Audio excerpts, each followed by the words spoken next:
What's up, guys? This is Jack McNeil, or MLB Talk 123 here. Today we'll be discussing something that could potentially affect multiple teams that could be going for a right-handed bat or a bat off the bench or a versatile outfield. I mean, anything. This guy right here, Marlon Byrd, who has played with the Red Sox, the Cubs, the Phillies, the Rangers, and even the Nationals in his career, has struggled this year, but in years past, he's had some pretty good numbers. I was extremely surprised when I saw this reported that he was suspended for 50 games. MLB has suspended him for 50 games after being tested positive for a drug called tamoxifen, which can reduce side effects of steroid use and increase testosterone.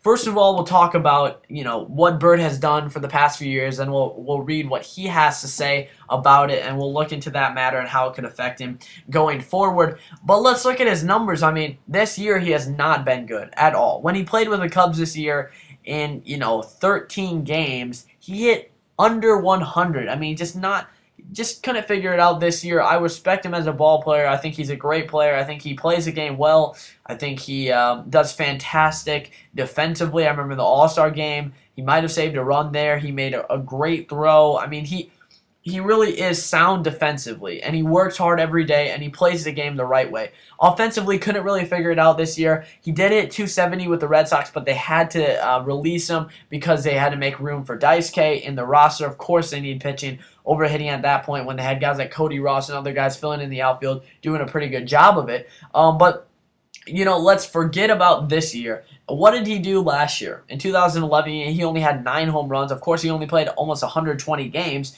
He missed quite a few games, but he hit around 280 in the games that he was there. The year before is the year the Cubs signed him to a 3-year, $15 million deal, and actually not really a huge risk signing him to that deal. After the year 2009 with the Rangers, obviously, people knew that was sort of a fluke. We all knew he was a solid hitter. He almost hit 300 the year before. He hit 307 the year before that. Of course, he didn't play that many games. So when you take his numbers in 146 games played, 20 home runs, 89 RBIs in 2009, and then, you see the Cubs go after him. They go after Milton Bradley. They kind of go after the Texas Rangers outfield, and it just doesn't work out for them. They were hoping for Marlon Byrd and Milton Bradley to really solidify that lineup in the 3-4 spots. It didn't work out, and this Cubs team had a chance to win, and they just gambled on the wrong players. And the good thing for the Cubs, though, is that they didn't spend more money than they did on Marlon Byrd. I mean, $5 million, $6 million a year is not a huge cost for someone who's going to hit 15 to 20 home run, or 10 to 15 home runs and bat around 280. It's not a huge gamble, and it wasn't a terrible deal for the Cubs. In 2010, he hit 12 home runs, 66 RBIs. He almost hit 300. Had a pretty solid year defensively too.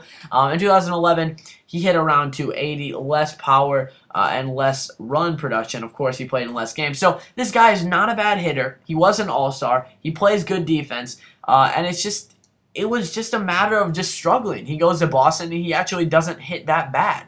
But, I mean, again, I feel bad for the guy. I respect the guy as a player. I think he's a pretty good player, and this is the statement that he has released alongside with the Players Union, of course. He said, "I made an inexcusable mistake. Several years ago, I had a surgery for a condition that was private and unrelated to baseball. Last winter, I suffered a recurrence of that condition, and I was provided with a medication that resulted in my positive test. Although that medication is on the ban list, I absolutely did not use it for performance enhancement reasons." He went on to say a few things I'll say in a bit, but let's look at that statement. It could be very possible that this was a total innocent thing.